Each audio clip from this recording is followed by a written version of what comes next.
it working? Did I figure Yep, there it is. Right. Okay.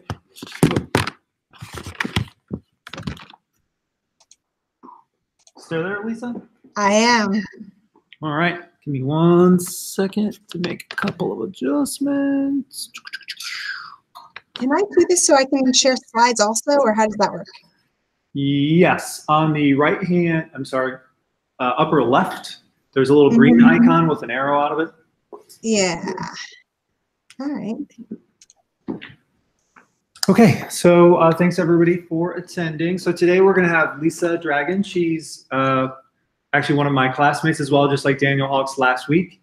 And she's going to talk about both her experiences here at WashU, as well as her current role now as a user experience person at CIS.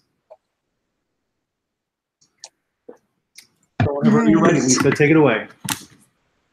All right. Well, I am having WebEx, or let's see. I want this one to go away. I'm not sure if I can set this up. Give me 1 second. Okay, we can see your first slide that says the journey from CS to UX. All right. So you can see me. I'm sorry, guys. I'm new to Google Hangouts, so I don't know how to do this. You guys can see me though, right? I just can't see you for some reason. You don't see the seats in the bottom right? I'm pointed towards the lecture hall. Hold on. I gotcha. Okay, yes. Now I can, but I don't know how to go to presenter thing and you guys. Here we go.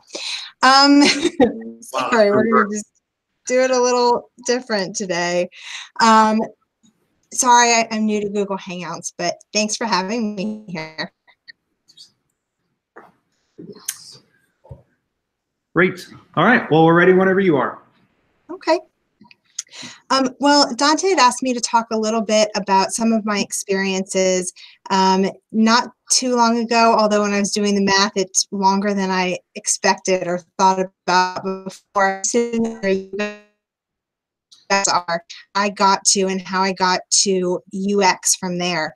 I can't see everybody, I think, but does anyone know when I say UX what that means? Got about 6 or 7 hands. You guys are all a lot more advanced than I was at that point because I had never heard of UX when I started at WashU, and actually until I think I was a senior before I'd even heard the term user experience. So I wanted to talk to you a little bit about what that was like for me. I started in the Buckeye State, and I'm actually back there now. So that's where I came before WashU. And actually, once I got there, I was in a dorm that isn't even there anymore. I came to the engineering school thinking I really like math, I like science. Med school is not for me. I don't think that I could memorize to save my life. So I wanted to try engineering, but I didn't know a lot of what engineering was. I didn't know what kind of discipline made sense for me. I didn't know where I wanted to be at. When they told me that NES class, the first one was called 101 at the time, I didn't know what it was. I didn't want to do it, and I kind of fought against that for a little bit. I sat in the class, and people would ask questions, and I had no idea what even the questions meant. I didn't know computers got programmed when I started.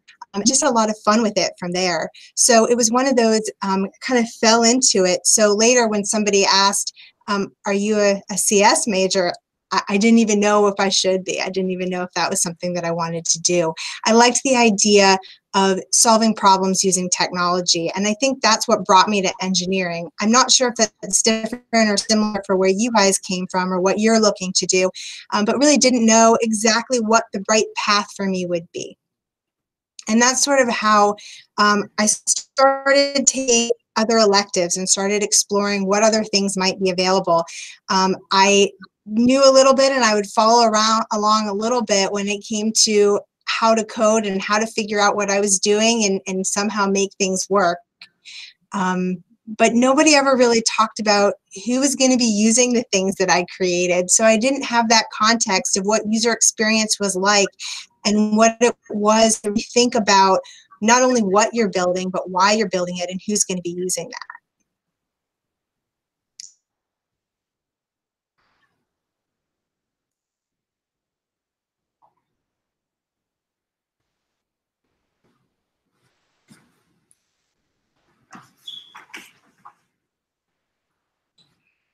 Lisa, did we lose you?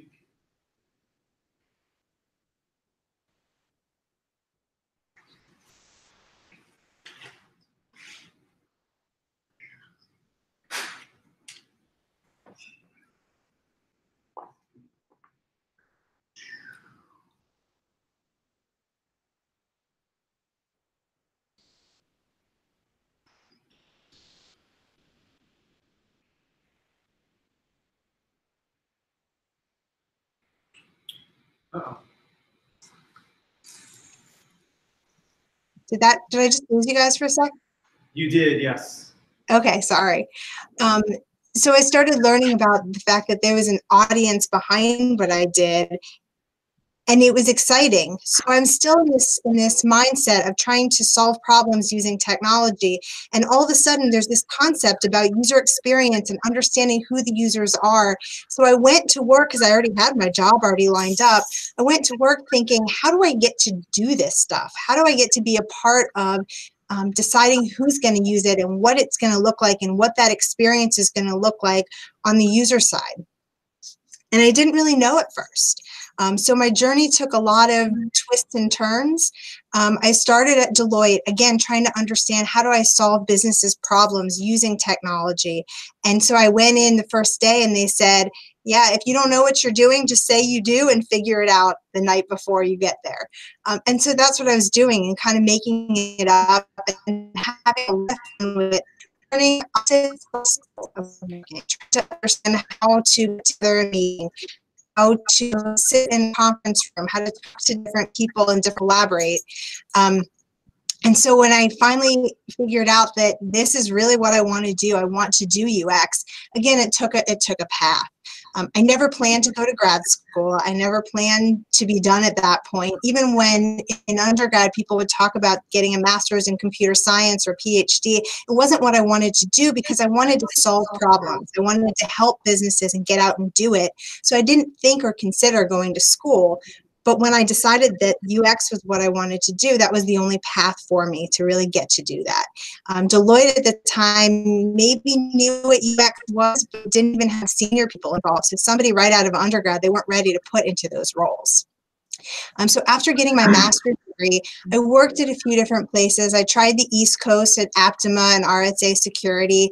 I decided that I really needed to be back in the Midwest. And so I spent a few years after RSA in agencies. So it was really exciting. And I think it's one of the differences that I've seen in UX and really other engineering disciplines, where there's almost two paths. It's almost the agency path and the industry path. And I really started with agency because I wanted to learn. I wanted to learn quickly.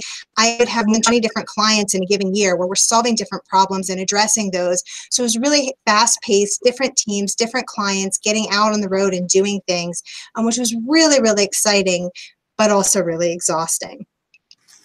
So when I came to Clutch, which was an agency in Columbus, Ohio, I had to go back to my roots when we started having a family and doing that type of thing.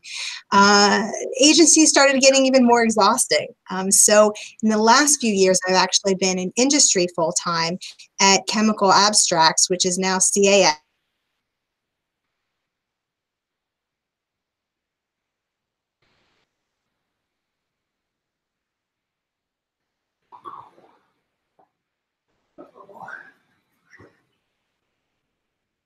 Looks like we're having some technical challenges.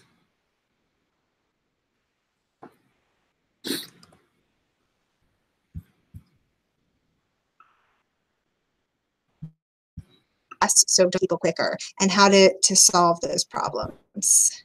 Something's not working, I'm guessing.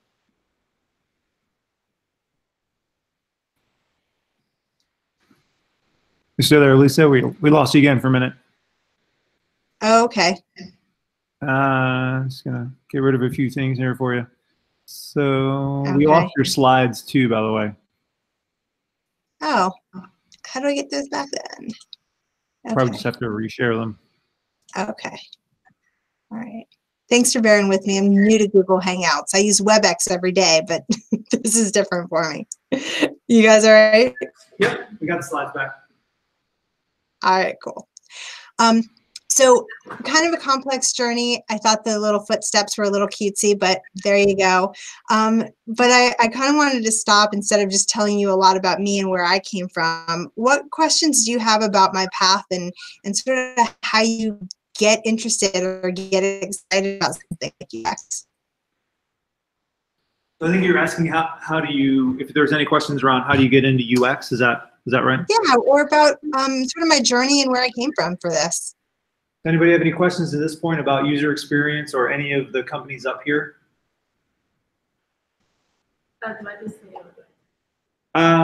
Just try saying it. Yeah, she should be able to hear. Sure. Just shout it out and we'll see. Okay. Do you have to go to graduate school in order to get into user experience?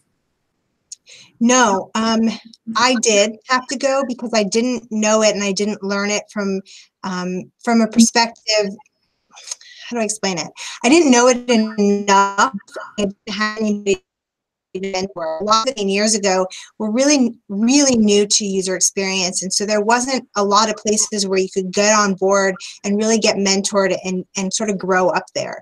They did a lot more of what now we will call a UX team of one, where they try to wear a lot of different hats in UX, and that was really the only way to do it. So at the time, they were really looking for really senior people and didn't know about getting started. Right now, my favorite employee that I have right now came straight out of undergrad, and she's been working for me and doing an amazing, amazing job. So no, you don't have to today. It's just a matter of, I think the biggest piece is, and we'll talk about it in a little bit, to me the biggest piece is having a passion for UX, having a passion for the user experience, what they're going through, and a willingness to take on different challenges and try them in different ways. A lot of the foundations that I learned in undergrad, in grad school, yes, the theories come up sometimes, but it's really about that passion and figuring out how to solve problems, and that's really what takes it into the UX. But thank you for asking the question. Any other questions before she continues? No? I think we're good, Lisa.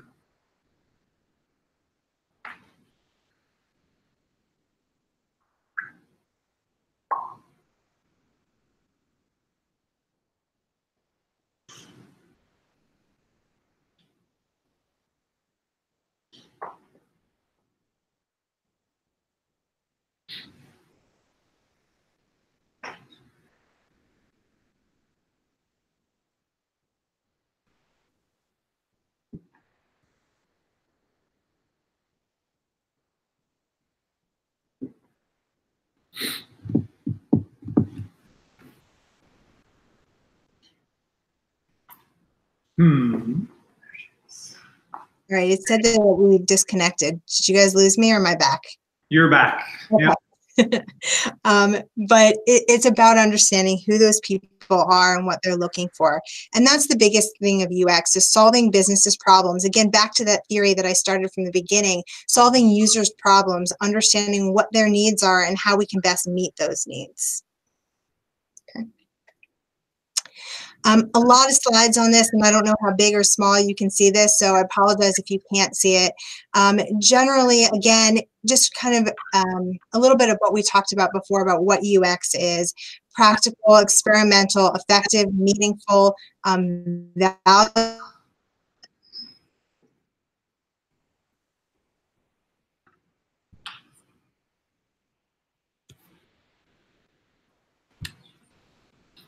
Hey, Lisa.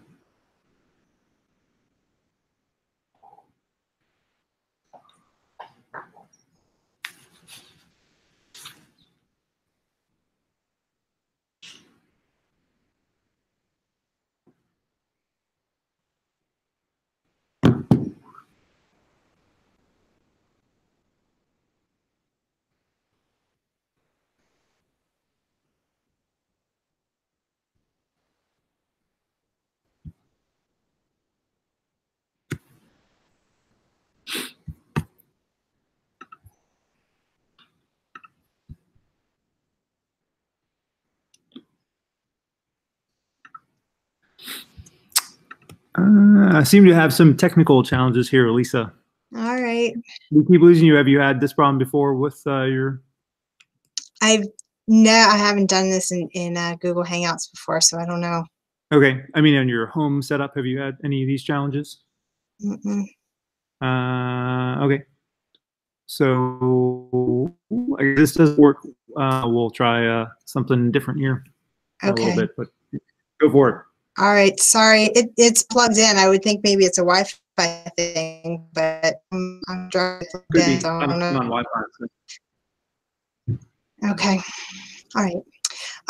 So a little bit about what user experience is. I don't know if you guys, where I'm cutting out. So any questions about UX? Okay. Nope, no questions yet. All right. One of the biggest buzzwords that people start talking about when it comes to UX is this idea of design thinking. Design thinking is a new term, but it's not a new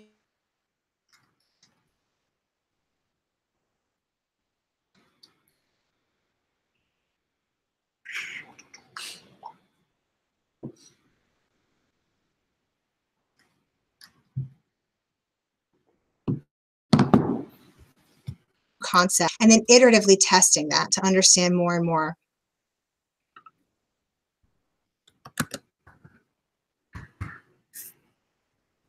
We still good? No. Yeah, we're losing you a little bit. So just real quick. Here, let's see. Have you Zoomed before, Lisa?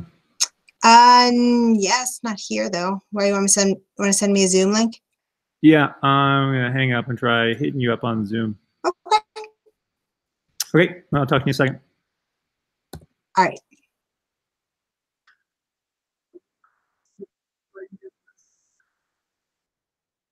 All right.